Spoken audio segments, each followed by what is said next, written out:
Bir olim odam jumada mav'izada aytgan ekanda, jannat sotilyapti, kim oladi degan ekan.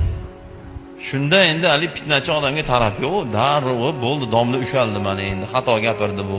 Chaynab olamiz deb. Endi ali ichi balchiq odamga taraf yo'q-da endi. Darrov fitna qilib, sen nimalar deyapsan? Sen jannat sotadigan bo'lib qoldingmi? deb u bu deganda ichlarida aqlli odam so'ragan, to'xtachi, sen bu olim odam bo'lsa, bekordan bekor bu gapni gapirmaydi bu. Nimaga uni deyapsiz? Ustoz desa aytgan ekanlarga, masjidda qurilish bo'lyaptimi? Qurilish bo'lyapti. Ha shu qurilishga qatnashib, hissini qo'shib, jannat sotib ol deyapman degan ekanda bu degan. Chunki masjid qurganga garantiya 100% aniq jannatda qasr beriladi.